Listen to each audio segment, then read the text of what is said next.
Hello YouTube, my name is AlphonZeus and welcome back to another episode of Team Gradelock Unlocks the Week. I am your host AlphonZeus and we're going to be going over the latest Cardfight Vanguard episode, Ride 133, as well as local results from Gamers Gambit, as well as Game On. Actually for Gamers Gambit, just kind of like, a little bit update from one of our friends, Mike, that's been going over there recently, as well as some new Cardfight Vanguard news, as well as some Weiss Schwarz news. I want to be able to kind of like transition some Weiss Schwarz news in here because, for Team Gradelock, we definitely want to expand to other card games as well. Now let's start off with the Ride 133, Ren versus Tetsu. If you haven't seen the episode yet, you might well pause this video or click on the link below to skip to the non-spoiler parts. So let's get started. Now this is a build-up episode. The card fight between Ren and Tetsu already started up. It's gonna be Amon versus Shadow Paladin Revengers. Dark Regulars Amon versus Shadow Paladin Revengers. And we get to see how the friendship between Ren and Tetsu started up. Now it turns out that way back when they were little, Ren apparently he was a freshman, and I don't know what happened when he was younger or so, but he was the complete opposite of Aichi when he started up. He was just this upbeat guy, he had that swagger, that confidence. I don't know what the heck he did or how he managed to get to that level, but damn. Ren is just that upbeat that he can just walk into a room and the mood will be automatically lifted to a whole new level. I don't know how he does it. It's just that he's Ren. He's Ren. And so one of the interesting facts that actually popped up when Ren first met Tetsu is that Ren was kind of brought in with members of Tetsu's group into like a warehouse, and that's where Tetsu was. What I didn't know is that Tetsu, he actually fist fights. Like he actually fights, which is like insane because I was like, wait, this guy fights? Fist fights, like high school brawler fight. It's like, damn. So it's like, you up there with like Tenjo Tenge, Yu Yu Hakusho. Oh dear, it's I want to see one of his fights, but given that Cardfight Vanguard is it's a kids friendly show, at least show a clip of like Tetsu winning a fight or so, or at least like showing him just being a complete boss, kicking other people's asses like that. And then Ren all of a sudden brought up Cardfight Vanguard and showing that it's not just a physical fight you should be interested in, but what about a mental fight as well. And with Ren, he became super persistent. I don't know what the heck was going through his mind when he thought of all these strategies. When Tetsu sat down for lunch, open to eat food, turns out there's a Cardfight Vanguard, deck in there. So it's like, where's my food, So I wish I had like a Cardfight Vanguard deck instead of food sometimes when I just open it up. But, I like to eat sometimes too. Anyways. Then finally, and then after even the food, he went towards even the locker room, put a Cardfight Vanguard card over his shoes, and even when Ren sat on the when Ren was in the toilet stall holding up a Cardfight Vanguard deck box, and Tetsu has the most surprised and weirded out look on his face, I found it was completely hilarious. I definitely loved it. That was really cool. And then finally, one day, Tetsu finally say, "All right, you know what? I'll play you. I'll play you." And turns out that he actually had, when he was younger, a very competitive nature. Now, it's interesting, too, because I think that Ren is a freshman and Tetsu's like a junior, senior. Holy crap, yeah, man. Dude, Ren got to have that confidence and swagger, like, at max level. Because, a lot of times, especially in high school, like, when freshmen talk to seniors, unless you have, like, a direct connection, whether it's, like, your older sibling was part of them, or you have, like, made this super epic move that made you famous in school, I'm not sure how freshmen can hang on to, like, the same level as seniors. But you know what? Ren did it. He's Ren. That's pretty much God tier mode. And so when we realized that Tetsu's very competitive, he's just hooked on winning. Apparently, he just came back from a fight with a scar on, I think, his right cheek, and he fought like 8 different people at the same time. I wanted to see that fight because finding 8 people at the same time and you're still winning, you're still standing. I'm like, wow, Tetsu, you're a badass. Mad props. Alrighty. And so when Tetsu finally started card fighting Ren, now he played on Dark Regulars and they played. It took him like all day for Tetsu to beat Ren, which is interesting because it shows how determined Tetsu was at winning. It just shows that no matter what the card advantage, no matter how many people are facing against you at the same time, he just wants to make sure that he will be the one coming out on top as the victor. And I like that, especially after Tetsu finally beats Ren. Then came Tetsu's reference to Ren as being a Foo Fighter. So unlike the band, Tetsu refers to a Foo Fighter as a mysterious, unidentified fighter, which is interesting because that's how the birth of Team Foo Fighter came about. And therefore, when Team Foo Fighter came about, it was just Ren and Tetsu. Kai soon transferred in shortly after that and joined the team after he beat Tetsu. And it was interesting to see how this epic trio of Ren, Tetsu, and Kai came about. It was actually really, really interesting. And so, as we get to the season 1 where Ren has kind of like lost his soul to like Qualia, Kai, you see two different ends of the debate over here. Kai, who was just like, I'm leaving, I'm not even, it's not worth it. Unlike Tetsu, who was like, I have to do it, he's my friend. And you see how, like, as they like walk past each other, you see the two different sides of the argument. Whether it's Kai thinking like, you know what, if they're not even listening to reason, I've been trying it, and still he won't listen. It's not even worth it anymore. And you have Tetsu saying, he's my friend. It's still going to be like that. So it's either against like Ren just gives support, and hopefully he realized it later, or just going to figure it out for himself, and so he can actually move on himself. That was actually pretty good. I like that. And towards the end of the episode, it turns out that, Tetsu, he didn't want to become the king of the reverse fighters, even though he was the one that started up at Fukuhara High School after he was reversed by Takuto, I think, yeah. And so he wanted Ren to be the king of the reverse fighters, and he wanted Ren for that. So he wasn't power hungry for himself, but he was power hungry for Ren to become the king, which was really awesome. It just shows that even in reverse, Tetsu still has his loyalty, which especially when after Tetsu lost his fight, or technically lost his fight, he still has that loyalty. He still has characteristics of his former self that will never change, and that is amazing. I do like that. And so, as we end that Card Fight Vanguard episode, I really hope that Ren wins this fight, because I don't want him to fall to Tetsu, and I don't know what's going to happen to, I don't know what's going to happen to Suiko, as well as, oh my god, I can't believe I forgot her name. The girl that was playing the Pale Moon build, not that, you know what? I'm gonna look this up right now to make sure I can get this thing right. Let's go to the clans. I think it was oh my god, I can't believe I forgot her name. I just remember that Ren was just calling her queen, and that's how I ended up going for and that's how I called her queen from now on. It's just really awkward. And as I try to do this, it's Asuka. Oh my god, I can't believe I forgot that. Asuka.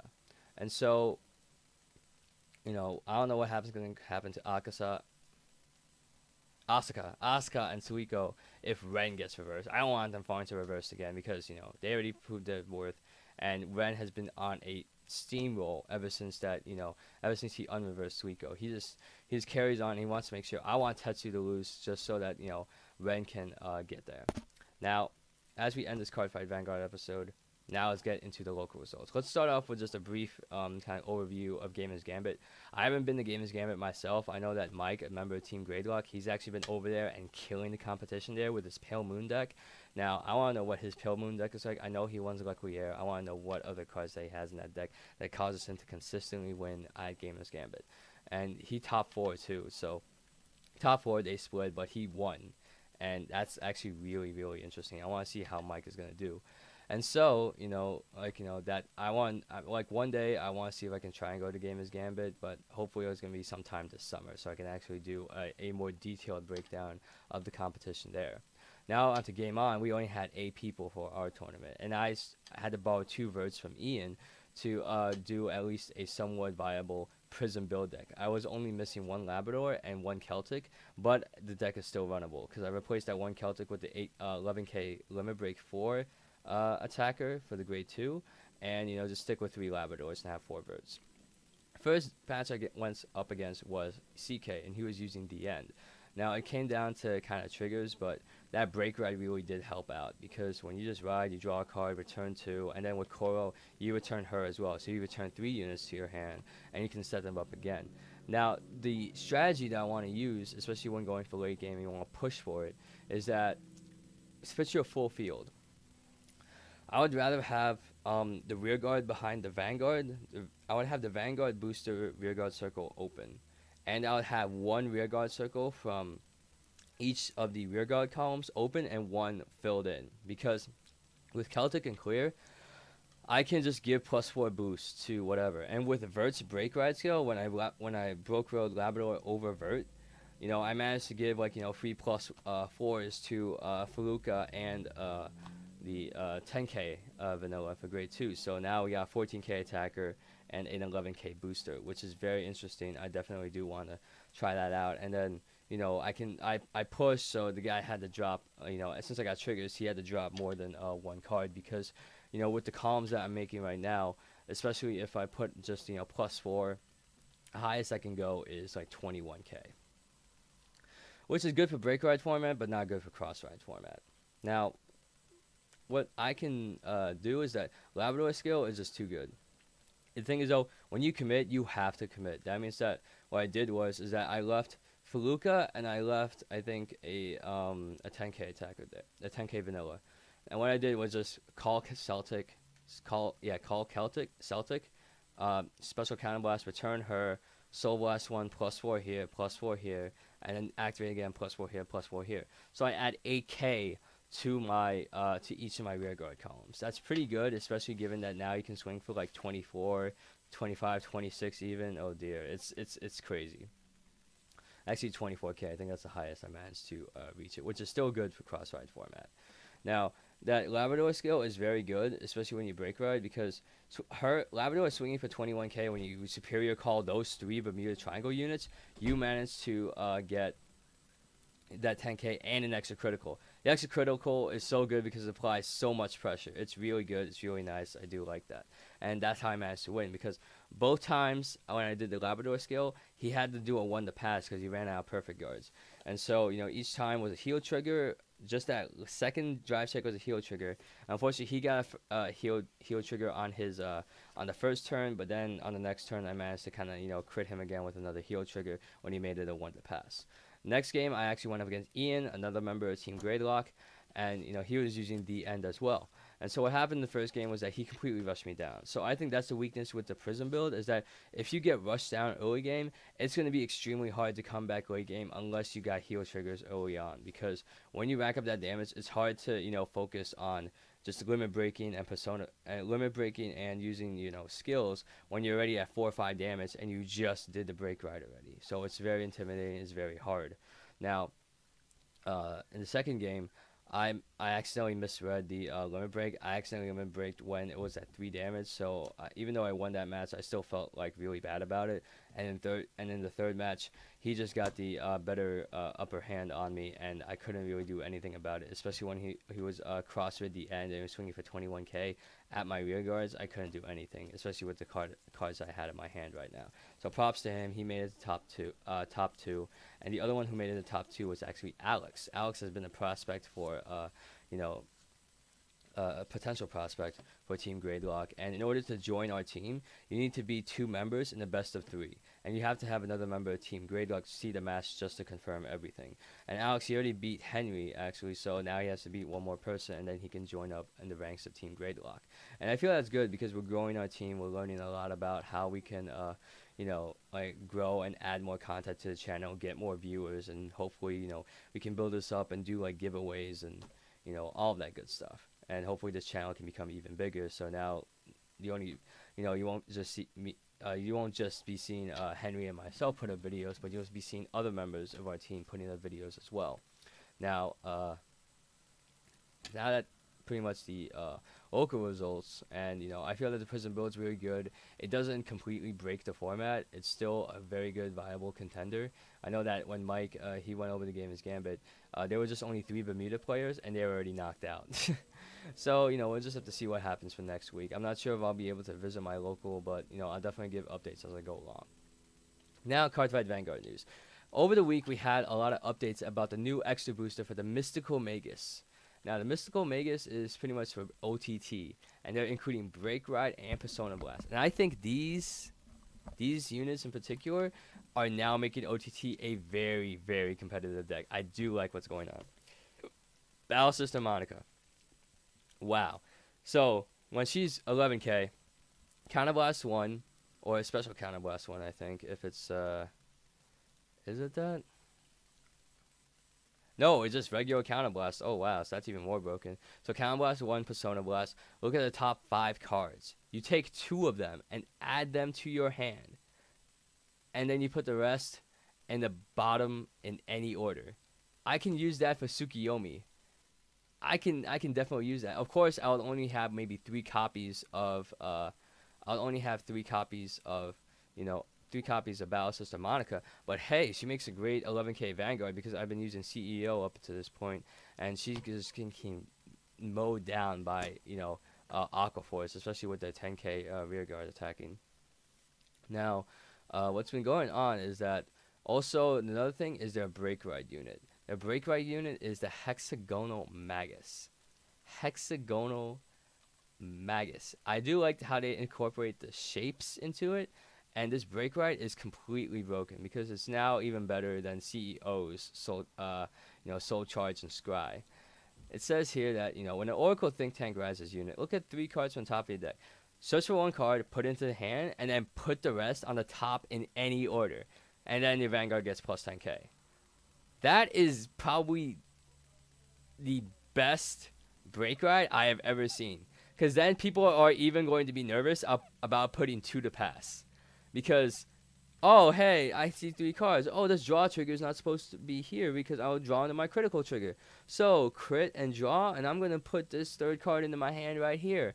You could totally play mind games with the opponent with this card. And I think this Hexagonal Magus is that I think I'm actually going to use this, but I want to be able to see what other Magus cards there are. I know that, you know, Hexagonal Magus has definitely been the top card that I've actually come across in the Magus build.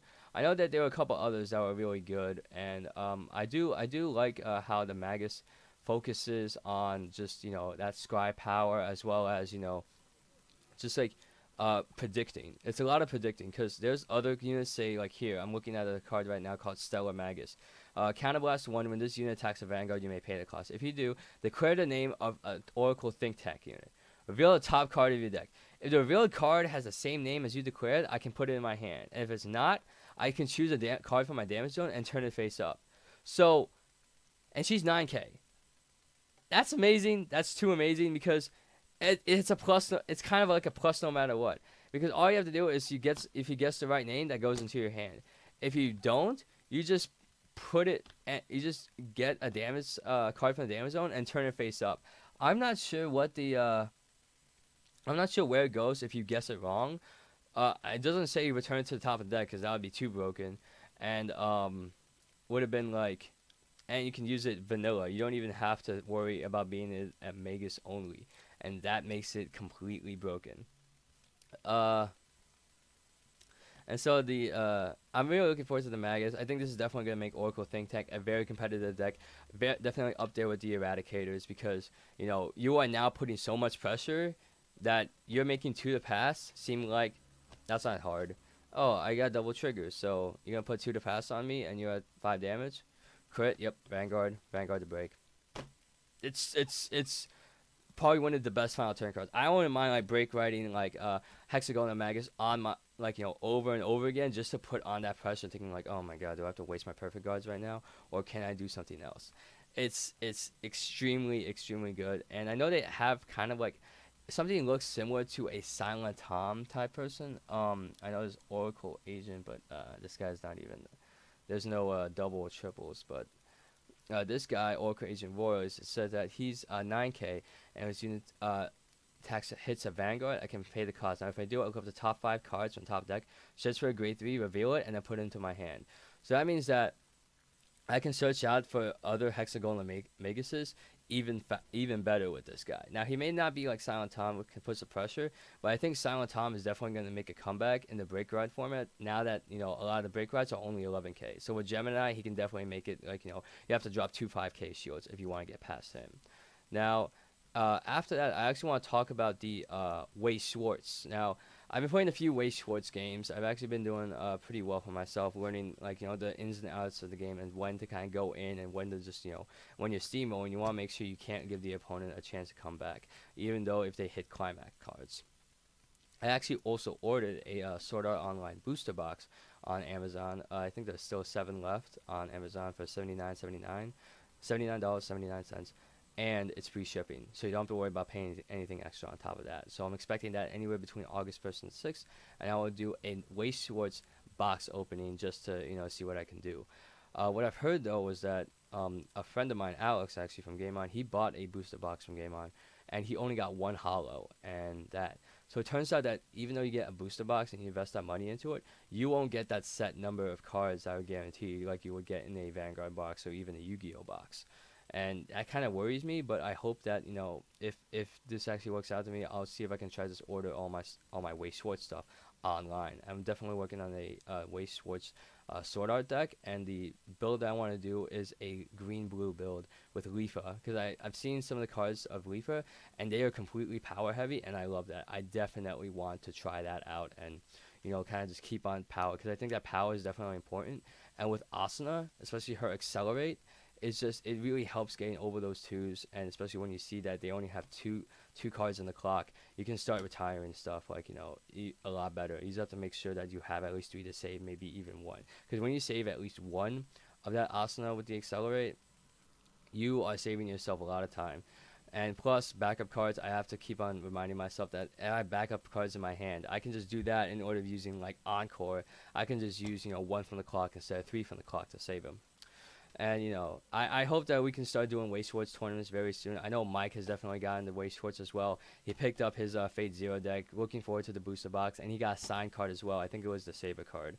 So far that we have a lot of people from Game On that when they bought trial decks, we got signed cards in them. Like I got the Madoka Kaname signed card, and I also got the Asuna signed card from Sword Art Online. I was very happy about that, and I hope to continue this momentum and keep pulling those signed cards so I can build up a nice collection. And if you guys have any more questions about Weiss Schwarz, or if you want to see Weiss Schwarz matches, you can feel free to comment down below. So we can definitely do like a casual match or so. I wasn't able to record a casual match this week at Game On because of the lack of people, but I'll definitely remind myself to record maybe just a casual match for next week, because we actually had a few new people to kind of join in on the game as well, and we're happy that the Vanguard community at Game On is still growing. And that's it for your episode of Team Gradelock Unlocks the Week. My name is AlphonZeus. I hope you enjoyed this episode. Don't forget to comment, like, and subscribe to our channel, and we will definitely see you next time. Take care, guys.